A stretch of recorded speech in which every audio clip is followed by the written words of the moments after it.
All right, we are back live for another All-Star MMA pick show. Today, we are joined by Clint MacLean of Diehard MMA. I never got to ask you, you know what I mean, about the Diehard MMA thing. MacLean, Diehard, is there a connection there? Like, okay, all right. I just need to get the head nod. I didn't know, man, but I just need to JHK, my understand. guy, you nailed it. It's All funny right. because when I was first coming up with the podcast name, I was like, "What the heck am I gonna call this thing? Flying armbar, the triangle, you know what I mean? Like I'm in my brain Yeah. all the same names everybody else comes up with. But I was like, man, I'm a diehard MMA fan. My last name is MacLean. I was like, oh, it's the diehard MMA podcast. It works. I even did a There you picture go. doing the gun pose with like my podcast microphone back in the day. There you go. Perfect. Perfect. Also, as well, every week we got JSpec, the host. You know, he's going to bring us the fans, he's going to bring us the community throughout the show. Today, we will talk UFC Las Vegas, not even UFC Vegas. They're going to confuse us even more, which is headlined by Petr and Merab. We will go through all the fights, make our picks and predictions. Throughout the show, I'll be utilizing the AllStar app on the screen. I'm going to make my picks. Go into the descriptions, download the app, download the app, go to the pick section, make your picks alongside me and JSpec. And yeah, we'll go through the whole card.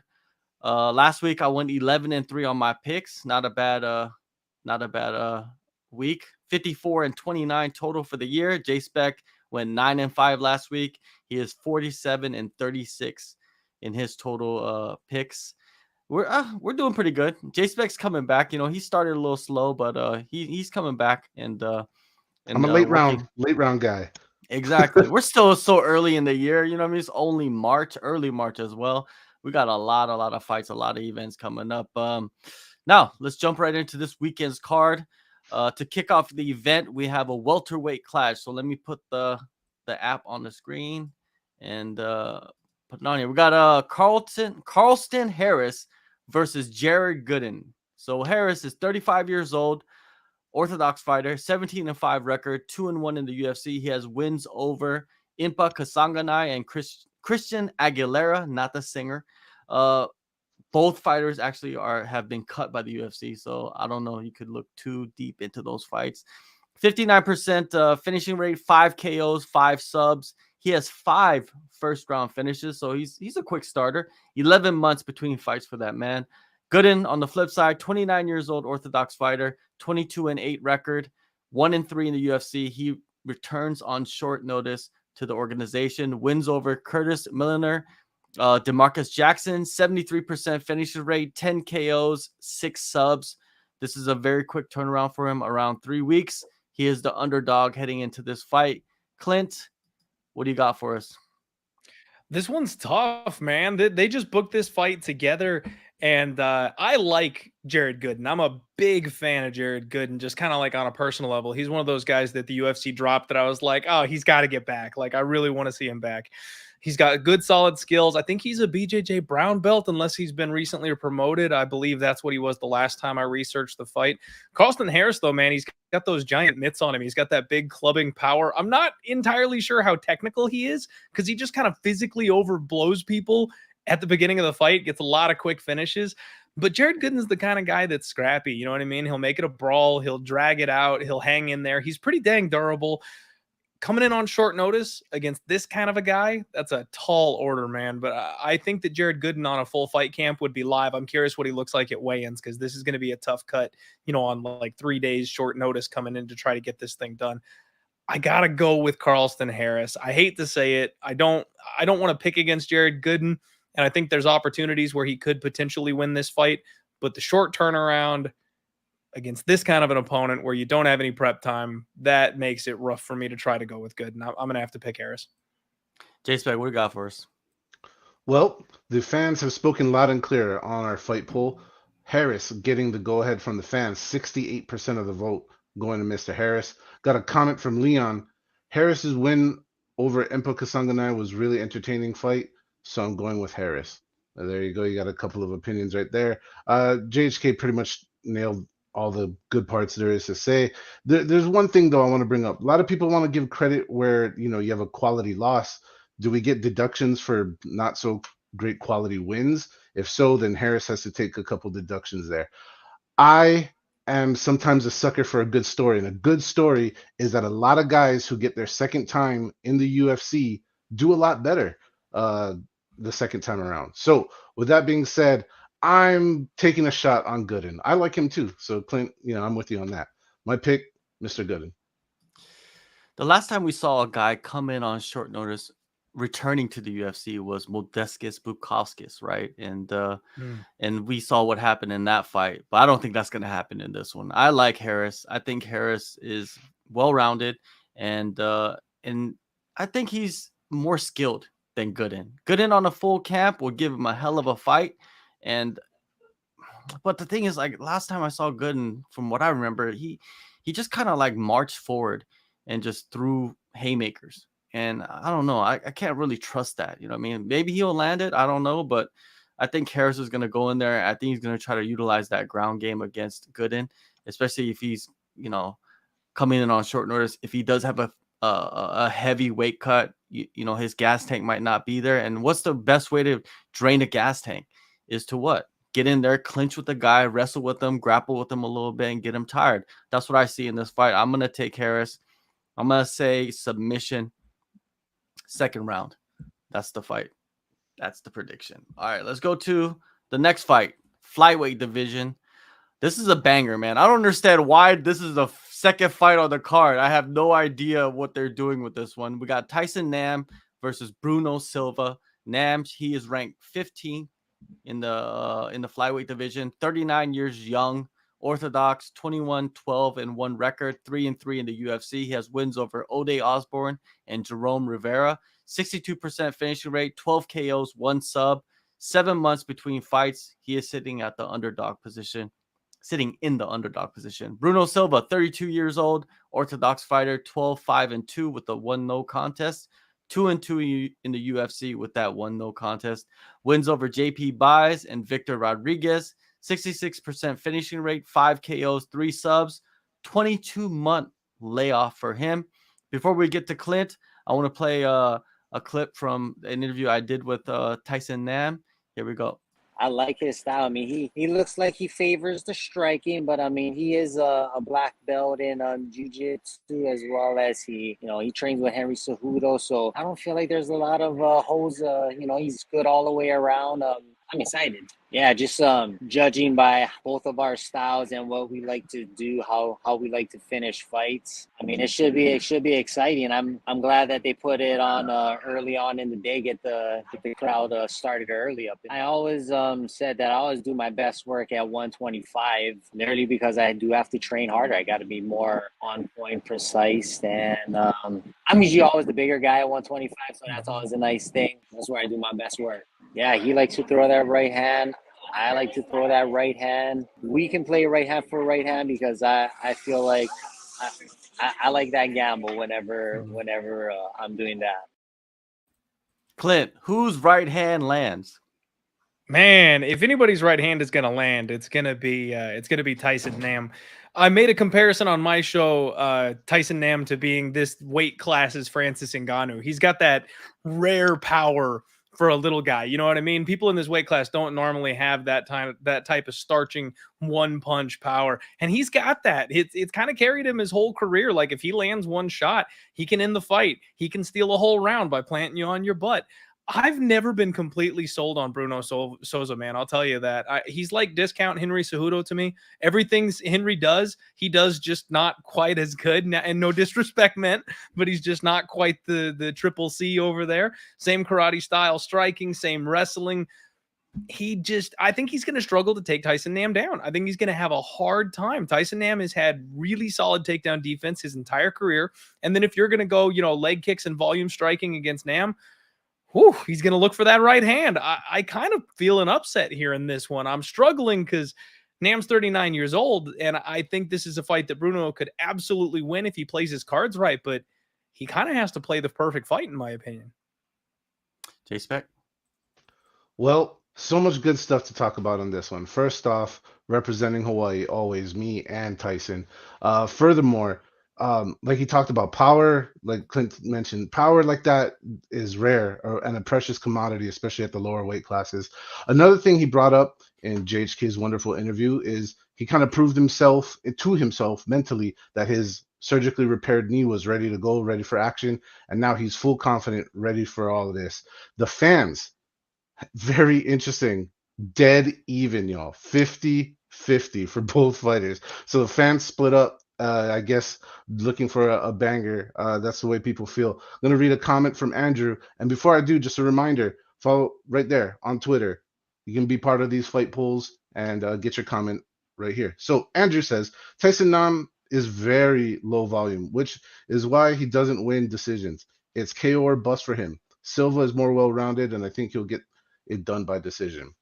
Well, I respectfully disagree, and I am going Tyson Nam. Let's go. I think Tyson Nam, it's weird to say this, at 39 years old, he has hit his prime.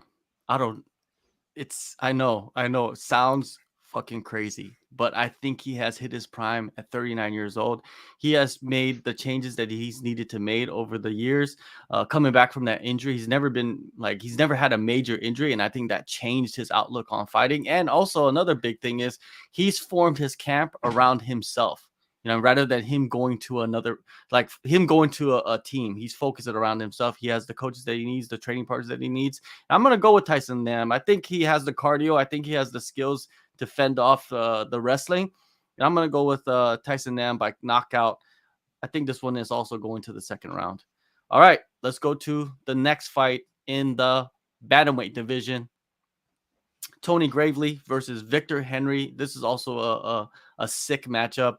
Gravely, 31 years old, Orthodox fighter, 23-8 record, 4-3 in the UFC. He has wins over Johnny Munoz Jr. and Simon Oliveira, 57% finishing rate, 10 KOs, 3 submissions, around a 6-month layoff, and he is sitting as the underdog. Victor Henry, 35 years old, switch stance fighter, 22-6, 1-1 in the UFC, wins over Ione Barcelos and Albert Morales, 64% finishing rate, 6 KOs, 8 subs, around 5 months between fights for him. Before we get to Clint, I'm going to play an interview from both fighters, clip from their interviews. And we're going to start with Victor Henry. Yeah, I mean, the guy's got good power. I mean, I know he's shorter in stature, so I got to worry about his good power. He's got great wrestling, and the guys over at ATT, they're one of those gyms that they got a lot of people to work with, So what was I saying? Yeah, Tony Gravely, experienced, strong, comes from a great camp. His head coach, one of his head coach, Steve Bruno, I know that they drill and they drill and they drill. So I know that a lot of things for Tony Gravely are going to come off very instinctual and without very much thought process.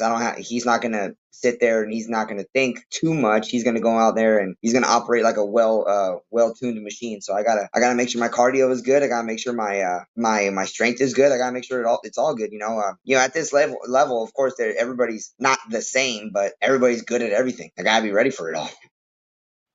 All right, here's Tony. Yeah, I expect to be smoother. I expect to be more technical, move my head more. And, I just always have to make sure I remind myself, like, when I go out there, you want so bad to just hit the guy, especially after a couple of times when you've knocked somebody out, you just want so bad to hit them and put them out, but it doesn't work like that. You can't come out just throwing everything you got in all your punches. So I always have to remind myself I just need to touch them. Just need to touch them a couple of times. They'll add up. And I just need to make sure that I keep a level head as far as that goes, control my breathing, and that I address everything. That I just need to be sharp. Just need to be sharp for 15 minutes. Everything that I do every day in the gym, I just need to replicate that same thing in the fight. And but I know he's going to be tough. I know he's going to give me his all, like I said earlier, from beginning to end. So I expect a scrap. I expect it to be. There you go. What do you got, Clint? Man, this is a tough fight. I'll be honest with you. I've had a pretty good read on Tony Gravely over the course of his recent run. The one time I've been wrong on Tony Gravely recently has been his fight against Johnny Munoz Jr. I thought Munoz was going to be able to kind of out-grapple him. Didn't really see him getting nuked in the first round the way he did with that uppercut. But that's the thing. I've got a healthy respect for the power that Tony Gravely brings to the table here. And I know you guys aren't doing too much with the betting stuff, but he's lined the underdog in this fight. I think the line is backwards. I think Tony Gravely should be the favorite in this spot. We still don't really know who Victor Henry is at the UFC level. We saw him just get grinded out by a 40-year-old veteran who's been around for a long time, maybe on the tail end of his career in a Sunsao, someone we'll talk about a little bit later. And then he won against Hani Barcelos, and we all thought Hani Barcelos was the shit until he fell off a cliff. So I don't really know where to rate Victor Henry right now. I like his pace. I like his pressure. I like his get-up game. Like, all that's good stuff, and I think he can absolutely give Tony Gravely a fight. But Gravely looked really good as far as his cardio goes. His last fight against Javid Basharat, I've always pegged Tony Gravely as a guy that kind of slows down and gasses out. He was in that fight for the full 15 minutes, and we all know how good Javid is. So I think if he takes his time, he can use the wrestling, mix in the takedowns, and Henry is hittable, man. You don't want to be hittable against Tony Gravely. I think he can put him out with a big power hook at some point in this fight. I got Tony Gravely for the upset. JSpec, what's the people saying? Well, a mix of things. The casuals, they're not bringing the fanfare for both these guys just quite yet. They're not really creating that buzz. But on the other hand, the hardcores really respect both fighters and think highly of both of them in different ways. The poll tells us that 61% of the vote going to Mr. Gravely. And you know, what can we say? Both guys pretty tough. It is a tough matchup. All of these things are tough matchups. It's the UFC. But if you check out JHK's interview, man, Victor Henry talks about all kinds of cool stuff, like fixing up an old car. Gravely talks about pending fatherhood and all kinds of good stuff. So you definitely want to check out those interviews. Lastly, I am not like super confident on this one, but I'm going with Mr. Gravely. I think I'm going to go with Tony Gravely in this fight. I think this fight is going to be a 15-minute grind. They're gonna bang it out. I think Victor Henry's going to look to strike more, and Tony Gravely's going to look to mix it up a little bit more. I think Tony Gravely has better wrestling, and he's going to be able to get top position and be able to hold that top position for long periods of time and eke out some rounds. When you look at Tony Gravely, I think he's more focused on winning rather than going out and getting a finish. I think he learned that in his last fight. I think in the last fight, he was just so obsessed with trying to finish Javid because Javid had all that hype. Now he's, coming off the loss. He's more focused. I think his coaching staff, the people that are around him, are just have him lasered in on what he needs to do. And I think Gravely, by decision, I'm taking that. All right, let's go to the next one. This is in the women's flyweight division. JJAldrich versus Ariana Lipsky. Aldrich, 30 years old, southpaw, 11-5 record, 7-4 in the UFC. Wins over Jillian Robinson and Vanessa Delabopoulos and Cortney Casey. 18% finishing rate, all knockouts, 2 KOs. 9 months between fights. Lipsky, 29 years old, orthodox fighter, 14-8 record, 3-5 in the UFC. Wins over Mandy Baum and Luana Carolina.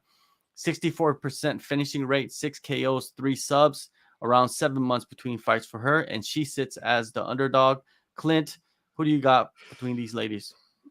Man, I got to go with JJ. I know that's kind of the easy answer this week. Everybody seems to like JJAldrich, and I have to agree. Like, she's getting better, man. She's up there training at Team Elevation. We saw the fight that she gave Erin Blanchfield, who everyone's talking about being the next holder of that belt. It's basically got her name etched in it at this point. And JJ was giving her fits early in that fight. It was very competitive. Her boxing is slick. The one thing is she really has no athleticism. She lacks real power, but she makes up for that with just kind of a will to win and just this continuous need to move forward. I like everything about JJ. The queen of violence, one way or the other, it does go under, right? Her chin is extremely suspect at this point in her career. I wouldn't be shocked at all if JJ's hands were just a little too fast and she took another knockout loss, but I know that's not really JJ's style. She's probably going to mix in the wrestling, stay safe with the jiu-jitsu, have some positional control time, probably win a decision. But man, with the way Lipsky's been taking damage, would it shock you at all if JJ managed to finish her too? It wouldn't surprise me at this point. JSpec? I'll get right to the poll here. 66% of the fans speaking up for JJ. Like Clint mentioned, man, she's in a camp with a lot of women, and I think that's advantage for women fighters to have a lot of women to work with. I don't know. That's just my opinion. So, and on the other side, Lipsky, what are we getting? It's just so hard to come up with a solid argument to support Lipsky in this moment, in this time, other than, obviously there's many simp fans out there that love her. Other than that, I feel like you got to go with JJ on this one. Yeah, fans, they love who they love, right? But when we're looking at skills and we're looking at performance, you got to go with JJ. You got to go with JJ. You know what I mean? Like, look at what she does. She's very good at formulating a game plan. And I just don't see Ariana Lipsky being able to counter what she does. I just don't see it. You know what I mean? I know Ariana Lipsky, she's training with Amanda Nunes, but does that really help you? Does one training partner help you? You know what I mean? It's like you need to have some major changes to fix some holes, right? And I think JJ is going to go in there and be able to lure Lipsky into a striking battle. And I think JJ is going to be able to piece her up. I don't know if she's going to be able to knock her out. So I'm going to go with JJAldrich by decision, because most women's fights, they don't end in a finish. I'm just going to put that out there, right? And that's something. I think there's a major statistic out there of like how many women's fights go to decision, and it's pretty damn high. Let's go to the next matchup. Oh wait, we got a comment from somebody. Okay, we got Kevin. Before we go to the next matchup, Kevin has a little comment for us. Here we go. Let's see. I think Lipsky's shoulder still an issue. You see, there you go, Kevin. What's his nickname? The human X-ray machine. He knows what he's talking about, right? So maybe we got to look out for that. Maybe, because when you have bad shoulders, it's very, very hard to throw your strikes with efficiency. You know what I mean? Because I have bad shoulders, and sometimes I go to striking kickboxing class and my shoulders are a wreck. So that's just me. I'm a pussy.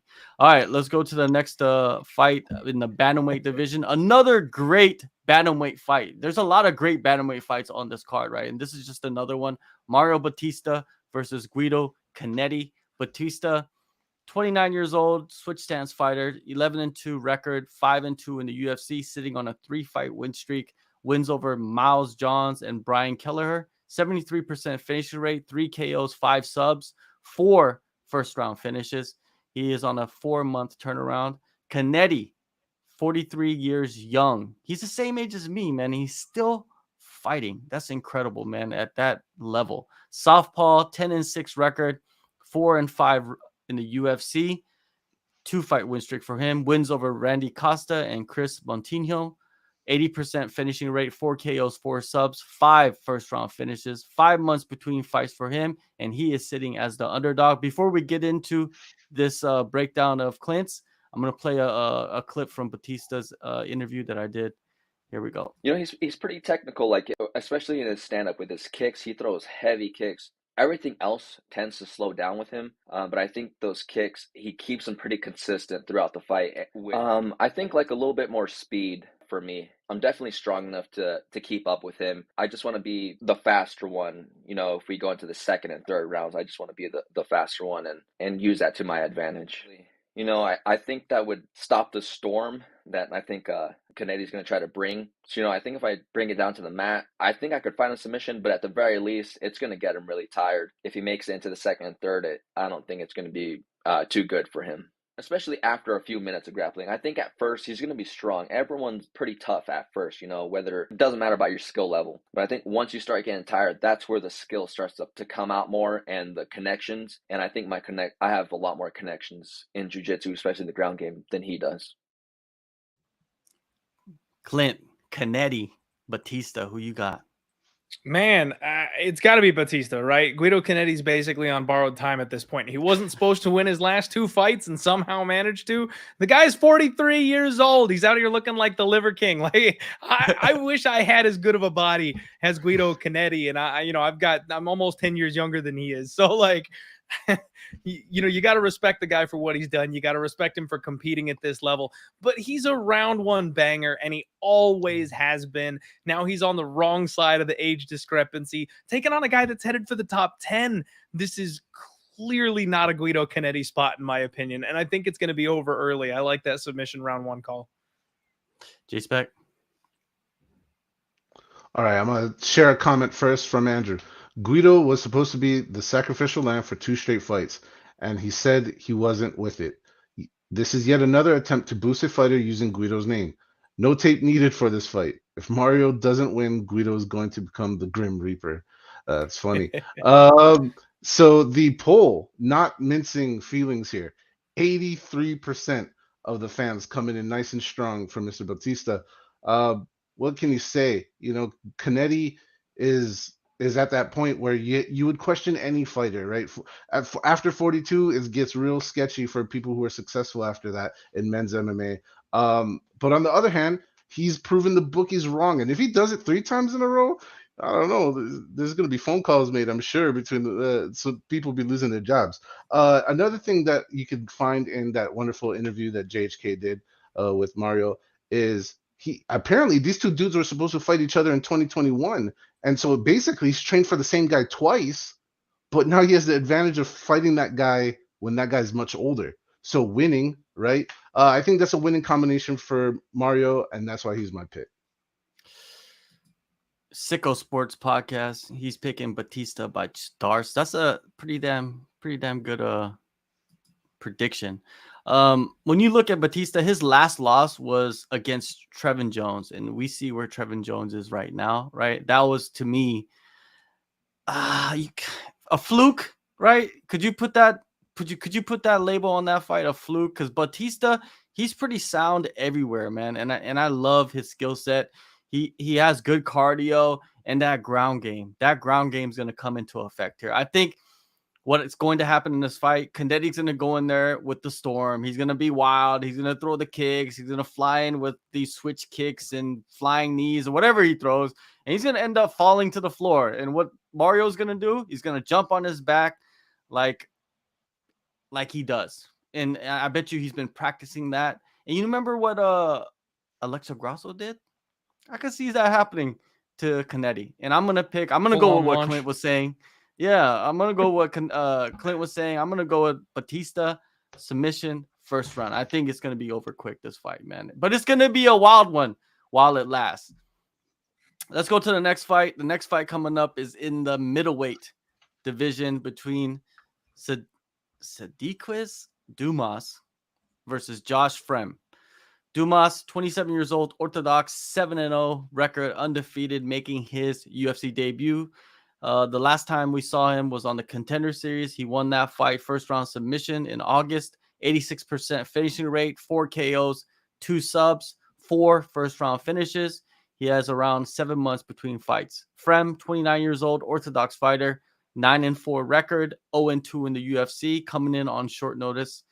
Competed against Anthony Hernandez and Tresean Gore in his UFC fights. 78% finish rate, 4 KOs, 3 subs, 4-month turnaround for him, and he is sitting at the underdog position.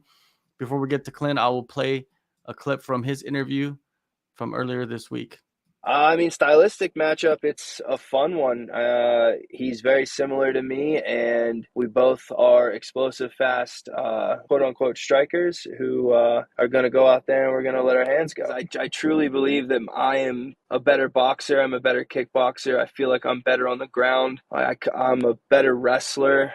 Clinch. We'll just say clinch, and then I'll go out and I'll prove it that I'm better in the clinch. I'm ready to get back in there and kind of erase that memory. I'm ready to get back to me, get back to myself. Short week notice. Let's just go in there and scrap. Let's go fight, do what I do best, not think and throw these hands. I love this so much, this crazy sport. And yeah, I want to be as good as I possibly can. And feeling like you beat yourself, feeling like you didn't perform to the level that you know you're capable of, that's a demon that you're going to deal with forever.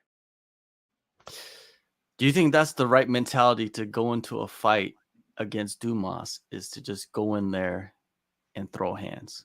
Clint? I don't know that it necessarily is personally. I think Dumas has a pretty well-rounded skill set from what we've seen. He's your classic regional scene fighter, though. He hasn't really done it against anybody in particular. So we think he looked pretty good, but we're not sure if that's going to translate to the UFC level.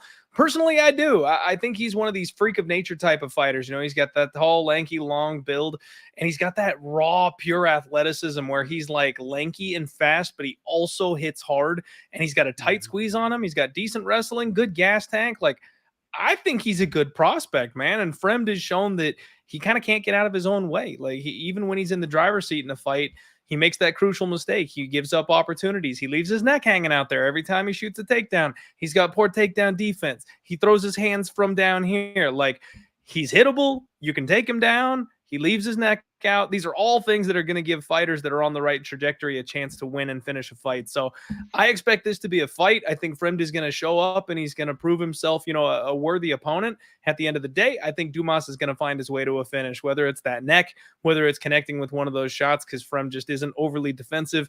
I think Dumas is going to finish him. JSpec. Well, we got a few comments to share. Zach goes, Dumas finishes within 1.5 rounds and then hopefully puts the endless talk about the issues on Twitter behind him for good. There's one opinion. UFC shitpost says, you've got a friend in me. I thought that was cute. Trace picks fights. Dumas seems to be more well-rounded fighter and a legit prospect. I think he finishes under 1.5, but for some reason I feel like he wins by sub. And Spann with a really good one. I'm going Dumas, mate, if you guys know the reference. The poll coming in 66% for Dumas, and it's hard to find an argument the other way, but I will give you one. Dumas, regional record, if you look who's fought, there's some really not that great records there. You could say that. But on the other hand, Frem 0-2 already in the UFC and taking short notice. Like, I'm not sure what's up with these career decisions going on, man. So with that being said, give me some Cedricus Dumas. All right, before I get to my pick, make sure you guys go and download the AllStar app and make your picks. If you look at the screen, this is where you make your picks. You could come in and challenge me week by week. You could challenge JSpec, and hopefully we get Diehard on there, and then we could challenge him on his picks and win prizes, man. You guys build up the points. You could win prizes. You could take people's points and win prizes. That's what's crazy about this app. So, yeah, get in there and make your picks. I'm taking Dumas in this fight. I don't know. Is it Dumas or Dumas? I don't know, but whatever it is, I don't know. He just reminds me of Jamal Hill for some reason. I don't know why. He just reminds me of that type of fighter where you look at him, you're like, oh, he doesn't seem that good, but the boy can finish fights. And that's what we see in Jamal Hill. He developed into this guy that, he could finish fights. He doesn't seem that good into a world champion. And I don't know if Dumas is going to become a world champion, but I think that this is a very good fight for him. And I'm going to take him. I'm going to take it by knockout. And I'm going to take it in the first round. I think it's going to be over quick for this guy. I think he starts fast. Let's go to the bantamweight division. Next, we got Rafael Assunção versus Davey Grant. Two old-timers in this sport facing off, but they could still hang with the youngsters. You got the Assunção sitting at 40 years old, orthodox fighter, 27-9 record, 12-6 in the UFC. His most recent win was against Victor Henry, who we talked about earlier in the card. 48% finishing rate, 3 KOs, 10 subs, around 5 months between fights for him. He is sitting as the underdog. Davey Grant, 37 years old, orthodox fighter, 12-6 record, 5-5 in the UFC. He has wins over Luis Smolka and Jonathan Martinez. 100% finishing rate, 4 KOs, 8 subs, 9 months between fights for Davey Grant. What do you see in this old-time classic, Diehard? Man, I love me some Davey Grant. That's my guy right there. He can be deep in the third round, exhausted, busted up, looking like a wolf ate half his face, bleeding everywhere, and he's still swinging those hooks. I love Davey Grant. He is must-watch TV every single time he fights. The problem with Davey Grant, though, is that offense can sometimes get him in trouble. He doesn't have much defense, especially on the ground. That's really been his Achilles heel his entire professional career, as he gives up submissions. If you can take him down and you can tie him up in knots, it's a problem for him. Even in his last fight against Luis Smolka, he had Smolka dead to rights in round 1, man. He had that guy rocked and hurt. I thought it was going to be over in the first round. He ended up making it all the way to the third round because in round 2, Smolka came out and grappled. He took Grant down. He got him in some bad positions. It looked like he might actually come back and win the fight. We're dealing with a 40-year-old Rafael Assunção, and I don't think he's anywhere near the man that he used to be. But the one thing he still got on him is that black belt around his waist. If a Sunsao decides to come out here and wrestle and he decides to take this thing to the ground, there's a chance a Sunsao pulls the upset. Personally, I think more avenues lie with Davey Grant. I am picking him to go ahead and get this win. A Sunsao reminds me way too much of Tyrone Woodley these days, backing himself up against the fence and swinging haymakers and hoping something lands. And it just seems like maybe he's shot. So as long as Davey Grant minds his P's and Q's, keeps the right distance, I think he knocks the Sunsao out with one of those big power hooks. But damn, I'm struggling to get there with a bet, though, because I can absolutely see a Sunsao hitting a takedown, and suddenly we're sweating out whether or not Davey Grant can survive this rear naked choke at the end of round 2. JSpec, what you got? All right, I'm going to share a comment from Andrew. I'm going against my own rule.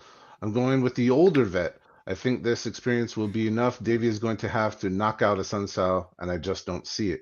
On the other hand, Spann says, I think Davey should be able to land on a Sunsao and get this done. The fans have come in with support for Mr. Grant. 64% of them actually supported Mr. Grant in this one. I'll keep this short on my end. David Grant, last time out, beat my fellow Hawaiian, Luis Smoka. I don't like it. Just keeping grudges over here. No, all joking aside, though, I think grappling beats striking, and when you struggle with grappling against a noted grappler, they know it, and they're going to grapple you. And so I know both these guys are seasoned vets, but one more time for the old school. Let's go, Sunsao. Man, this is one of the hardest picks, I think, on the card, because you got a Sunsao who's 40 years old, on the verge of retirement. He's talking about if he loses this fight, he could retire. But then you saw how he fought in his last fight, and he does have the skill set. He does have the grappling to take this fight to the ground if he wants to.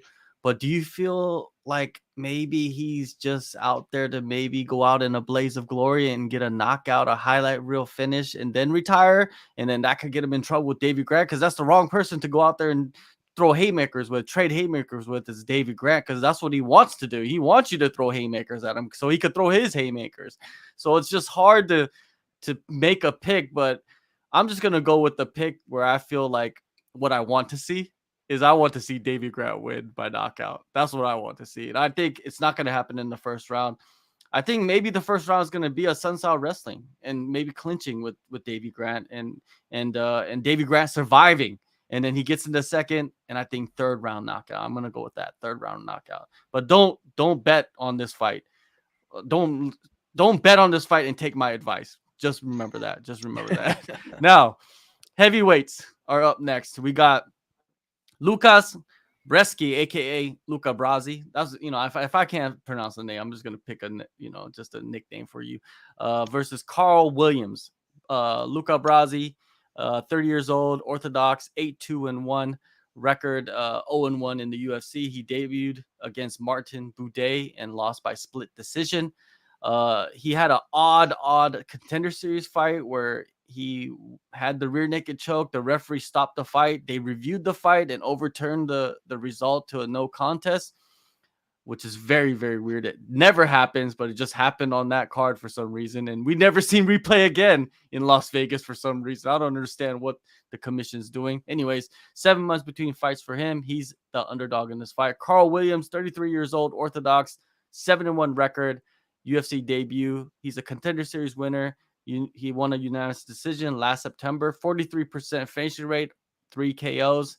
6 months between fights for him. Before we get to Clint, I will play a clip from my interview with Williams. Some people had fights, so like I only recorded like 1 or 2 practices. The last few practices have been Tim Johnson, Josh Hockett. He's an ex-football player. He's but an All-American wrestler, 2-time All-American wrestler, and he's switching over to MMA. Young guy, great energy, great wrestling. So I've been doing a lot of my camp with him. Ngannou came back a couple weeks ago, so I got a few rounds with him. He's been real helpful too. So those guys are the main big guys as far as like practice partners. Everything goes as planned. It should be a good performance. Like I said, good striking. We've been working on stand-up. I always work on striking. Since the contender series, my boxing coach, Coach Philippe, he told me, he's like, look, every day you're at practice, you box. So every single, like, we'll have pro practice, wrestling, striking, like, sparring. Every single day afterwards, get like an hour or 2 rest, and then back in the cage, pad work for like 5 or 6 rounds, 8 rounds, whatever. And that's every day. So that's what I've been doing since contender series. So Clint, what you got for insight on this one? Man, this is a really, really tough fight because we still really don't know a whole lot about either of these guys. Carl Williams coming off the Contender Series, wrestling a guy from Penn State that was supposed to be this big-time wrestler who really felt like being on his back a whole lot for somebody who should be an offensive wrestler. He looks like he's a little undersized at heavyweight. He does look like he's filling out pretty well. I'll give Williams credit for that based on what I've seen on Instagram. He looks like he's definitely making heavyweight work for him. But I want to see him face off with his opponent, Bresky, here. I want to see how they size up together because I do think the wrestling of Carl Williams is going to be the key to this fight. I think he drags this deep, lots of takedowns, rinse and repeat, and he gets himself a decision win. But if you guys remember before Bresky got on to Dana White's Contender Series, there were some pictures floating around of him where he looked like John Jones did when he came back from that 2-year sabbatical and did nothing but power lift for 2 years, amongst other things. I mean, this guy had an insane physique before he got to the UFC. I wonder why that dipped off all of a sudden once he got here. He looked like me coming into the cage for his UFC debut. If he has a hard body again showing up on Saturday and he got a new doctor with maybe some different labels on the vitamins, I might be looking at Bresky for the upset here because he knows how to keep a pace for 15 minutes. He's got high volume, and frankly, he was robbed. He was robbed blind in his first fight against Boudet. He never went away in that fight, and Boudet is a guy that makes fights very, very tough. He's hard to look good against, and I thought it was a clear spot where Bresky should have gotten his hand raised at the end of that fight. So I need to see the size. I need to see the abs, but I'm going to pick Carl Williams to get a decision win for now. All right, JSpec. All right, poll comes in nice and clear. 75% of the public siding with Mr. Williams. All right, it's pretty clear on that and on how the fans feel. On the other side, not a lot of people talking about Mr. Bresky. It's like they don't remember the Boudet fight exactly, or they remember it differently. There's almost no love for him out there right now, but that could change, right? It changes fight by fight. On the other side, if you check out that awesome interview by JHK, and I know you will, you're going to hear some cool stuff from Mr. Williams. One, all of his dieting and stuff, he's getting the benefits of the PI. And two, he kind of got wrangled into Extreme Couture here in Vegas via Sean Strickland, and I'm not going to spoil the rest of the story, but it's pretty cool stuff. The other reason why I'm bringing up Extreme Couture is they have many heavyweights there, and heavyweights need heavyweights. They don't really need anybody else. They need heavyweights to train with. And so with all that being said, Mr. Williams is my pick. There you go. Both guys taking Williams. We got a comment from 1777 Memorabilia. I think the UFC might be rigged, dude. Yes, dude. Maybe it is. Who knows, man? Who knows? If it is, tell me who knows the info, because I need that info if it's rigged. Leak the script, baby. Here we go. I'm going to take Williams in this fight because I think Williams goes in there and wrestles. I think he wrestles to a decision win. I don't think he's going to take much chances. He says he's working on his boxing, but I don't think he's going to test his boxing too much. I think he works his boxing to get into range to dump this dude on his back. I think he's going to dump him on his back, and he's going to pitter-patter him, maybe get a TKO finish. I don't know, but he's not really a guy that gets many finishes in fights. If you look at his record, I'm going to take Williams by decision. I don't want to piggyback too much off Clint's predictions. He's very good at what he does, right? But, you know, he kind of reads my mind ahead of time. Let's go to the next fight. This fight coming up is in the light heavyweight division. Vitor Petrino versus Anton Turecki. Petrino, 25 years old, Orthodox fighter, 7-0, undefeated, making his UFC debut. Contender Series winner, second round TKO last September. 86% finishing rate, all KOs, 6 KOs, 6 months between fights for the Brazilian.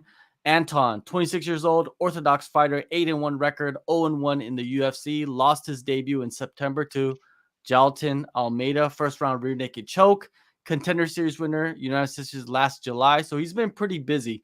88% finishing rate, 5 KOs, 2 subs, 6 months between fights, and he is the underdog heading into this matchup. Diehard, what is your take on this one?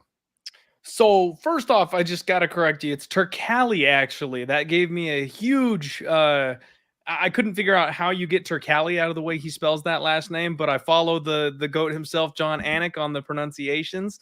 Anton Turecki, the pleasure man, he's a character. I like this guy. I hope he wins just because I want to see him more in the UFC, quite frankly. You know, he got the old gang jumping treatment when he took his UFC debut against Jailton Almeida, poor bastard. So he gets out grappled in that spot. He's a guy that's got a grappling background or history himself. That's never going to work out well for you. So people have kind of a bad attitude about what Turecki's capable of coming into this fight. He's a finisher. He's a real good grappler. He's got 5 round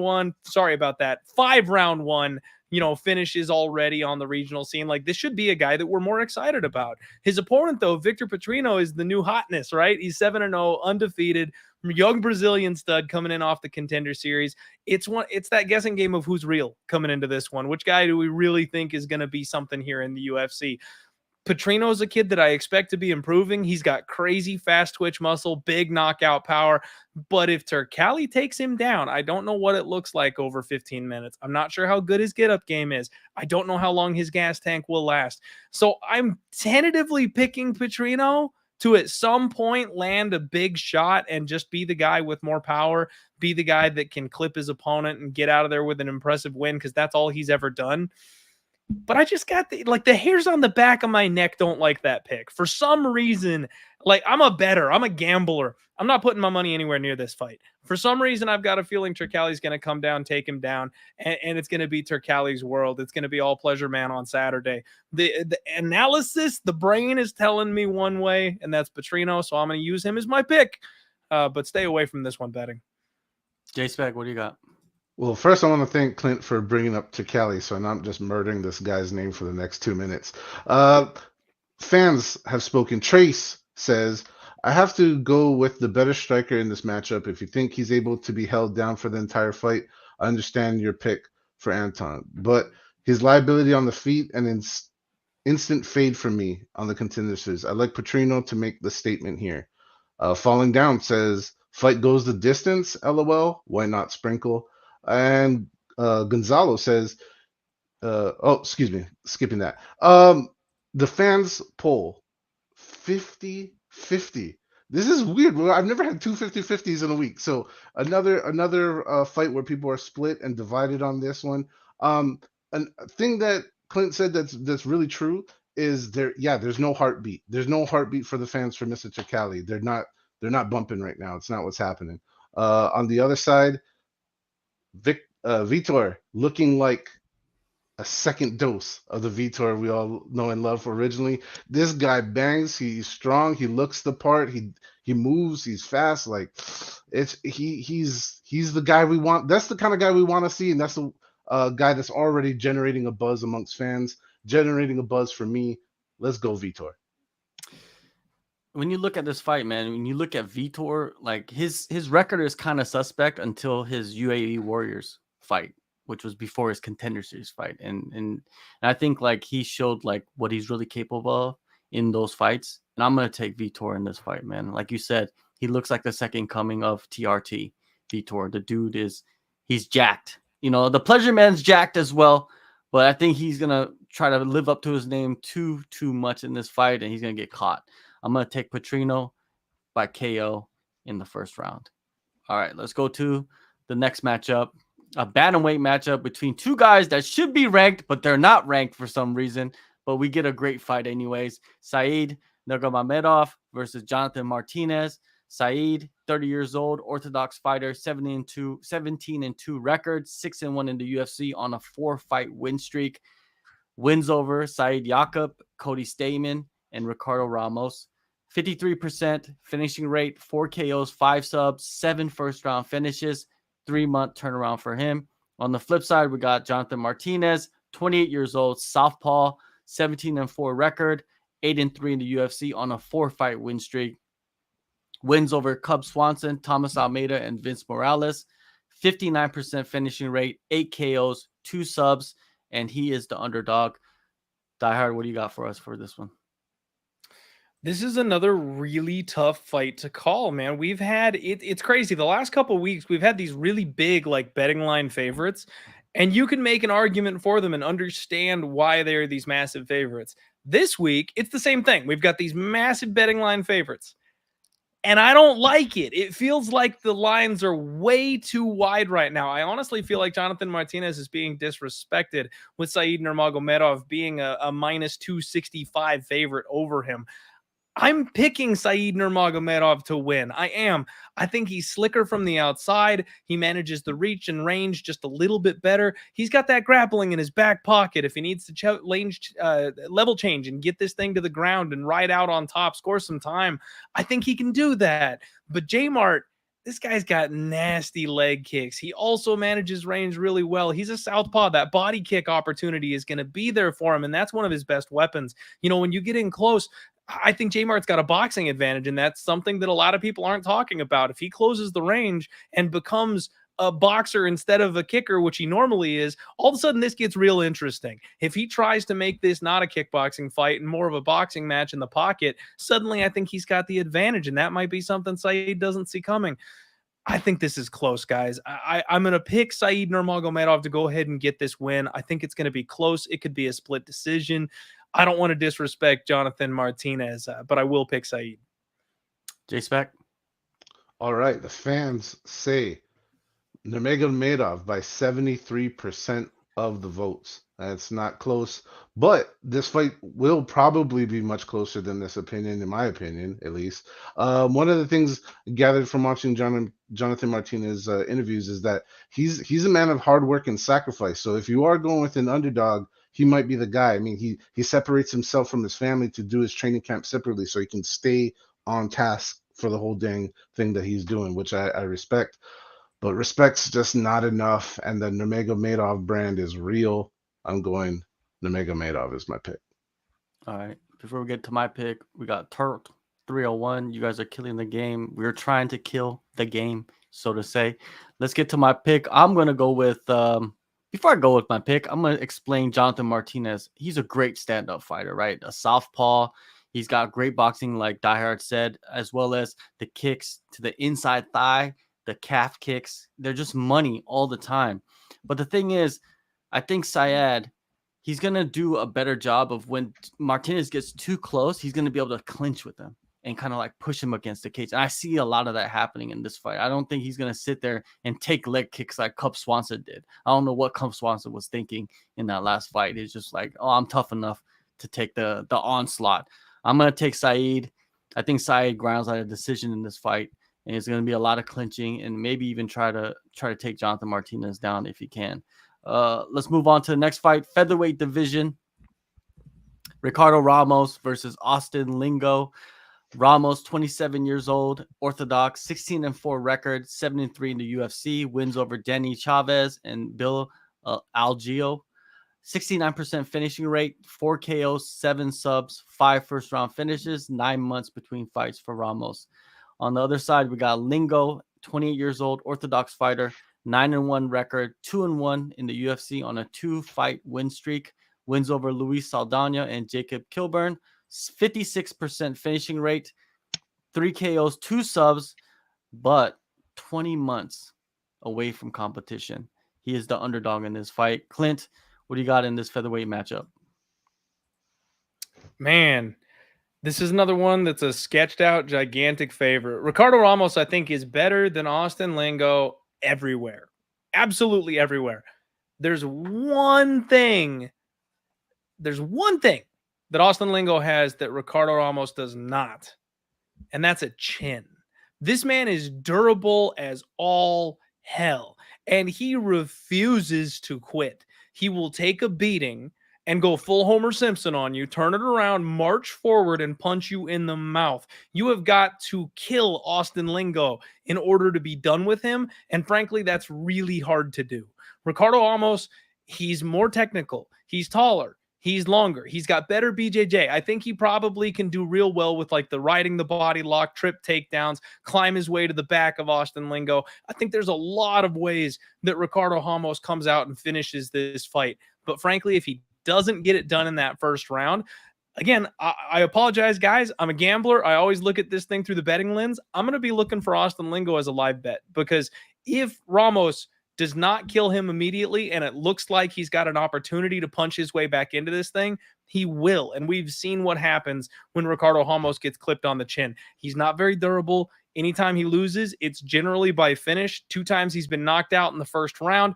That's not really Lingo's style. He's more of a death by 1,000 cuts type of fighter. But in the second or the third round, if Ricardo Ramos is starting to question himself, if he's already taken some damage and this guy just refuses to get out of his face, Lingo could pull the upset. Again, I'm going to pick Ricardo Ramos. I kind of have to. I think he's got too many advantages to win this fight, but do not be shocked whatsoever if this is the parlay buster of the week. JSpec. All right. Fan polls came in loud and clear. Ramos, 75% of the vote. This is one of those tricky ones for that one reason, because it's Brazilian with 2 R's on both names, and you got to really drive your H's in when you're talking about this fight. The thing that's scaring people away the most is what JSK mentioned a little bit ago, that long duration offer for Lingo. I just don't really have another way of dissecting this fight, and I'm going to go with Ramos. Sicko, give me Ricardo Ramos in this one. Is that how you really pronounce his name? I've heard him say Ricardo Ramos in an interview, like he called himself that. Maybe he was just playing it up for the American fans. I don't know for sure. But anyways, it doesn't matter how you pronounce his name. You know he can fight. You know he can scrap. Austin Lingo can scrap as well. This is going to be a stand-up battle, I think. And I think that they're going to throw caution to the wind. Ramos, he's coming off, I believe, that spinning back elbow knockout, and he's going to try to relive that. And he's done it more than once. That's what's crazy about it. That's not his first back spinning knockout elbow. I think he's going to go in there and try to do all of that as well. The line, like you said, is pretty crazy, right? Because Lingo, he has a chin.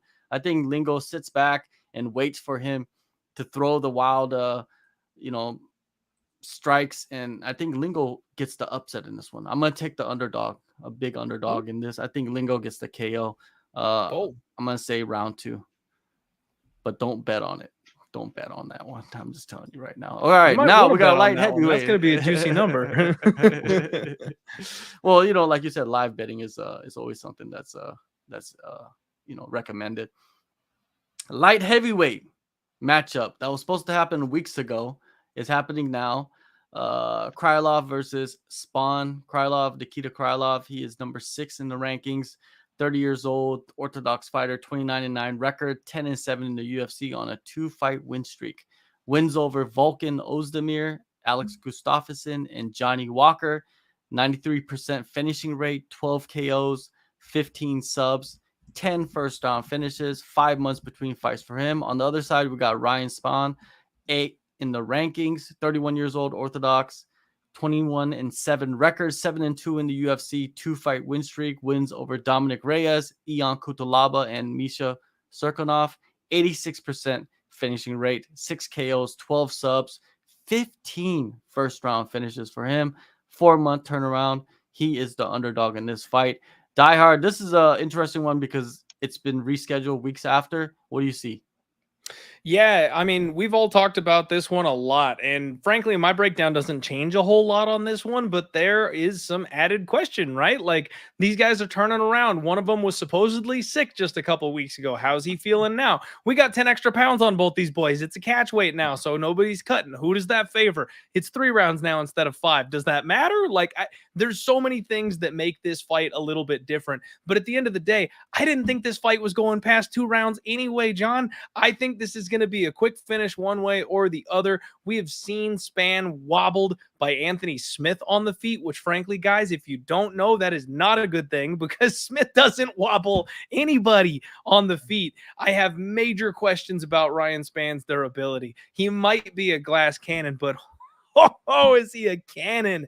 This man has got finishing power like nothing else. He's huge for the weight class. He's got that nasty club and sub opportunity on him. He hits hard on the feet. And we've also seen Nikita Krylov wobbled. We've also seen Nikita Krylov have struggles with the submission defense. He's another guy that sticks his neck in guillotines all the time. And one of his best paths to victory is that wrestling offense. Man, if he blitzes Ryan Spann like he did Gustafsson, this thing is going to go 30 seconds, and it's a complete coin flip as to who lands the bomb. If he takes his time and he shoots for takedowns, yeah, maybe he can control Ryan Spann, but I've seen him make mistakes where he got flipped and reversed by Johnny Walker, man. That guy's not a good grappler. Ryan Spann is going to snap his neck off if he does something like that. I got to go with the dog here. I like Ryan Spann. I think whether he hurts him on the feet and then jumps on him on the ground, or like I said, if he has to get taken down a couple times and then snag something in a transition, I think eventually Krylov is going to be the one that makes a mistake. I've got Ryan Spann for the upset. There you go. There you go, JSpec. Spawn commenting, in a span of 1.5 rounds, Ryan will get his will tested, and when he loses, I hope he doesn't go crying love. So many great puns there. Can't help it. Before I tell you the results of the poll, I got to tell you that we obviously ran a poll for this when it was the main event a couple weeks ago. I'm not shocked, but for all the reasons Clint mentioned just a little bit ago, all the circus surrounding this, the results have flipped. The people have switched their stance, and their stance now goes with 60% going to Ryan Spann. It's literally a flip of the opinion there just a couple weeks later, which I find very, very interesting. For me, the glass cannon was a great point. That's what Spann is at this point for me. So Krylov, I think he's good enough to go. I don't think he would have took this fight if he's not. I think the catch weight also benefits him. Let's go Krylov. Yeah, there's that mystery around Krylov heading into this fight, right? He was sick. What did he get sick of? Like, what was the sickness? What were the after effects of that sickness? We don't know, right? But he's good enough to rebook it right away. So I'm gonna take Krylov in this fight. I think Krylov gets a submission. There a lot of these guys have a combination of like 30 submissions or something like that. That's crazy to me. So eventually this is gonna hit the ground. I think, in my perspective, a lot of people think that someone's gonna get knocked out, and that probably will likely happen as well. But I'm gonna take submission. I'm gonna go with the second round. I think these guys get into the second round. Co-main event, heavyweight co-main event: Alexander Volkov versus Alexander Romanov. Volkov, number 8 in the rankings, 34 years old, orthodox, 35-10 record, 9-4 in the UFC. Wins over Jairzinho Rosenstrike, Marcin Tybura, and Alistair Overeem. 74% finishing rate, 23 KOs, 3 subs, 12 first-round finishes. 9 months between fights for him, and he is the underdog. Romanov, 14 in the rankings, 32 years old, southpaw, 16-1 record, 5-1 in the UFC. Wins over Chase Sherman, Jared Vandera, and Marcos Rogerio de Lima. 94% finishing rate for him, 6 KOs, 9 subs, 11 first-round finishes, 7 months between fights for Romanov. Diehard, this is a fun matchup, man. What do you got on this one? Yeah, this is a great fight. I got to tell you guys, I love me some Alexander Volkov. He's my favorite Russian. He's a man who I have made loads of money backing in the past because he's just been kind of routinely underrated throughout his UFC run. I feel like people never really give him the credit that he deserves. But man, this guy Romanov is something else. He can pick up 300-pound men and huck them across the cage like they are nothing. And I really feel like, who was it in the comment section before that said the UFC is rigged? It's not rigged, but they definitely set certain guys up. This is a spot where the UFC is giving Alexander Romanov a test on a platter, somebody who has exactly the weakness that his offense fills. We have seen my guy Volkov struggle with takedown defense. He has a good get-up game, but he struggles with being taken down in the first place. And Alexander Romanov is going to put him on his back. Now, this fight is not at altitude like Romanov's last fight was. Does that mean his cardio is better? I think it does. And if his cardio is better, if he gets a 10-8 in that first round, worst case scenario is a draw as long as he doesn't get finished, right? I think Romanov is going to ragdoll Volkov on Saturday. I think he's going to take him down, big brother him, get on his chest, and whether he Kong ground and pounds this man into the canvas or whether he gives up his neck, I think Romanov is going to find his way to a submission. The one that I'm looking at is an arm lock, guys. I think Volkov, he digs for underhooks, and he got a straight arm locked in his last loss against Tom Aspinall. He just doesn't mind those long, lanky limbs. And when you've got a power advantage over your opponent, there's nothing you can do against a Kimura or Americana. I think that's what's going to happen. Romanov by round 1, Kimura and ass beating is my prediction. There you go, JSpec. All right. Andrew coming in with, everybody thinks Romanov is just going to walk in there and take him down at will. Romanov will gas as the fight goes due to energy spent on takedowns. Volkov is huge. Blades wasn't strong enough to keep him down. I'm taking the experienced Volkov on this one. The fan poll comes in really tight. 54% of the fans siding with Mr. Volkov. Everybody kind of knows now. We were wondering, what is Romanov? How are you going to beat Romanov? Well, we saw it last time. Sure, elevation, we'll give that some dues, but it's his gas tank, right? And the gas tank cardio systems, those are not things that just develop in 7 months. That's something that takes a little time to get going. Also, I heard Volkov is looking like maybe in the best shape ever. So a giant dude, best shape ever, already knows your weakness. He's probably going to try to make Romanov spend gas, get tired. That's what I see. I see Volkov using his veteranship, slowing, taking that first round away from Romanov, eventually wearing him out and outpointing him to a decision probably. I don't really make a whole lot of finishes choices, but decision for Volkov on this one. I do want to mention one more thing real quick. We did get confirmation, by the way, guys, that this is going to be in the small cage. That's been confirmed. We weren't sure if it was going to be big or small, and that massively favors Romanov in this spot because Volkov's a guy that needs the range and the room to move and use those long, lanky limbs.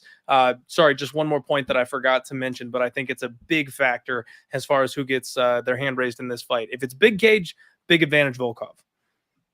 That's a major factor, man. The small cage for Romanov. A quick little side story.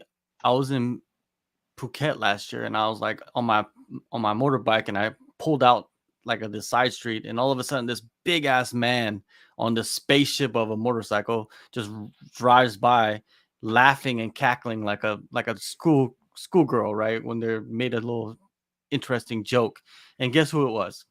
It was Romanov. And I was just like, that was very random, you know what I mean? You know, fighters are always there in Phuket, but yeah, I didn't even know he was on the island, but he just like, you know, the man is massive. Like seeing heavyweights in person it's another thing, man. They're not even like human looking. You know, when you see NFL players in person or even like NHL players in person, you're just like, that's not a human. That's like they have some extra genetics going on in there. And to me, Romanov, I think he goes in there and he wrestles the shit out of Volkov. I think that's what he's going to do. There's a 5-inch height difference. He's going to be able to dip under him and get those body locks. He's going to be able to get into the clinch. He's going to be able to dump him on his head. I think that's what's going to happen. He's going to rinse and repeat that. And I don't think Volkov has the style to gas Romanov. I think Romanov will only gas himself. But I don't think that's going to happen in this fight. I think Romanov goes in there. I'm picking him by submission as well. I think they'll get into the second round. I don't think it's going to be the first round, but I think they'll get to the second round. But eventually he'll find that. And even, Volkov will probably get out of a submission or two. Who knows? Now, main event time. You got Petr Yan versus Merab Dvalishvili. A bantamweight clash. One for the books right here. I think it's a great fight. Let's talk about Yan first. Number 2 in the rankings, 30 years old, switch stance fighter, 16-4 record, 8-3 in the UFC on a 2-fight skid. Wins over Corey Sandhagen and Jose Aldo, 50% finishing rate, 7 KOs, 1 sub, around 5 months between fights. Merab, number 3 in the rankings, 32 years old, orthodox, 15-4 record, 8-2 in the UFC on an 8-fight win streak. Wins over Jose Aldo, Cody Stamann, and Marlon Moraes. 27% finishing rate, 3 KOs, 1 sub, around 7 months between fights for him, and he is sitting as the underdog. Diehard, this is a fun one for all of us. It's going to be a treat. What do you see? I can't wait for this fight. I just can't wait for this fight, you guys. I have been waiting for one thing and one thing only in this division, and that's 5-round Merab. This man is built to go 5 rounds. He's got cardio off the charts. He never slows down. He chain grapples. He doesn't hold people down. He takes them down 6 times per round. Like, that's what he does. I've been waiting to see him in this exact kind of spot. And Petr Yan, he's fallen on tough times recently, right? He's 1-3 in his last 4 fights, but you could very much make the argument that he should be 4-0 and still have a belt wrapped around his waist. Those 2 split decisions, very close fights that most people scored the other way. And then, of course, the illegal knee to Aljo, he was winning that fight pretty clearly the first time around before the illegal shot happened. So this is a great fight that really is a championship caliber matchup here in the main event. The thing for me is Petr Yan has always really been the guy who's had the better cardio, right? And he kind of plays to his opponent. He reminds me of a Diaz brother. He doesn't play the game for MMA. He goes out there and punches you in the mouth and tries to outstrike you and beat you at your own game sometimes. And he just doesn't score well because of it. He fights close with people because that's how he enjoys fighting. And because of that, he's going to fight close with Merab. Merab's a big underdog coming into this one, and he's the first fighter, I think, in this division that will be able to challenge the cardio of Petr Yan, and he's going to have 5 straight rounds to do it. One thing that we've seen Yan struggle with is starting too slowly. He gives away the first round or two, watching his opponents, downloading that information, seeing what they do well. Merab's the exact opposite. He runs at you like a freight train and tries to put you on your ass in the first, 30 seconds of the fight. So Jan's going to have to fight his way back into this one if he gives away the first round or two. And this ain't the guy. You don't fight your way back in against Merab. You better hang on to those first 1 or 2 rounds if you want to have any shot against this guy on the scorecards. I think Merab wins this, guys. I'm sniffing upset. I don't think Yan lost those last 2 fights. I really don't. I think he's going to lose this one. JSpec. Well, before I get into that, I want to tell everybody a couple of cool new features on the AllStar app. First off, the chat room. The chat room's open, y'all. Let's get together and talk. The other part of that, JHK mentioned it way in the beginning, the head-to-head contest. So I'm inviting everybody, all of you. You heard my record in the beginning. I'm beatable. Come try me. All right, you can win my points. Next. So Trace Pick says, I think we're starting to see a trend where damage is more heavily judged than control. Which even so, Merab doesn't control people well, but he does spam takedowns better than anyone. I think Yan wins via decision. John Davis, this is one of those rare fights when if the fighter I want to win is also the fighter I think will win. Going with Merab. Kamore? Yan should win, but in saying that, he should have beaten Aljo twice as well and O'Malley. Merab has more of a chance of beating Yan than those two should have. Sicko, please, for the love of God, Petr needs to win this. We can't have a lay and pray decision fighter as a potential champion. And interrupt this. Technical striking versus technical wrestling. Going with Petr, though. Fans really on this one. Sorry, I got a couple more. Preston, this fight will be a snooze fest with Merab winning all the rounds. Gonzalo, if Yan can neglect the if Yan can neglect the takedowns, even if he makes it hard for Merab, Yan should win this. And the real Tim Schafer, last but not least, Petr Yan is a hard night out for any fighter, but I believe Aljo laid down the blueprint, looking for Merab to build upon that. The fighter poll comes in pretty tight, 57% supporting Mr. Yan. Now, I'm one of those people that think he beat Sugar, but that's neither here nor there, and that's water under the bridge. All right. Is Merab's last name maybe the most fun last name to say in all of MMA? I think it might be, and it would be really fun if he's champion because then we'd all have to say it all the time. Unfortunately, I'm going with Yan. Let's go, Petr. One thing that I don't know if people are talking about, but Merab was in the corner, I believe, for all those fights that those 2 fights that Aljo had against Petr Yan, and he spent hours and hours studying Petr Yan so Aljo could beat him, and in the training room helping Aljo train for Petr Yan. And now it's vice versa. I think that's going to be a major factor in this fight. You know, everybody talked about how Petr Yan was this 5-round fighter, right? Like he takes some time to get started, but once you hit that 4th and 5th round, it's hard to beat him. I just think this is a stylistically a bad fight for Petr Yan, man. Even though he beat, you know, you could argue that he beat Aljo, who's the champ, and he beat, you know, Sean O'Malley and those styles. But Merab, man, if he's spamming takedowns, I don't know, man. Even it doesn't matter how good your gas tank is. If you're just defending takedowns and you're limiting the time you have on the feet to throw strikes, you're gonna lose rounds. And I think Merab's just gonna win round after round after round after round with his grappling. You know, he has a 27% finishing rate. You think he's gonna finish the fight? Likely not. 27%, right? But he has 15 wins, right? 15 wins, 27% finishing rate.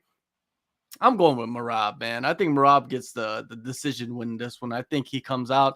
He might not have the best performance, but he's gonna have a good performance. And a win over Petr Yan is a pretty damn good win on your resume heading into you know, a new year. So let's see what happens. Before we get to the end of the show, let's get to some of these comments. We got Scared Money. Yan gets him. Everybody going to bet Yan again. Watch. And the line makes no sense. Yan should be at least minus 350. We got Mr. Savage level 9,000. Bro, Merab could not take Aldo down 0 for 16 plus Aljo's war 222. Y'all crazy. We are crazy. That's why we're here. We're crazy as hell. Anyways, you guys, go in the descriptions, download the AllStar app, play against me, play against JSpec, play against Diehard when he gets on there eventually. And yeah, just take my points, win prizes, take JSpec's points, or I'll take your points and I'm going to win prizes. I don't care. But yeah, download the AllStar app, play the picks. And we'll see you guys next week for another show. Thank you, Clint, man. Always good to have you on the show. And JSpec, appreciate you. Goodbye to everybody. See you guys next week.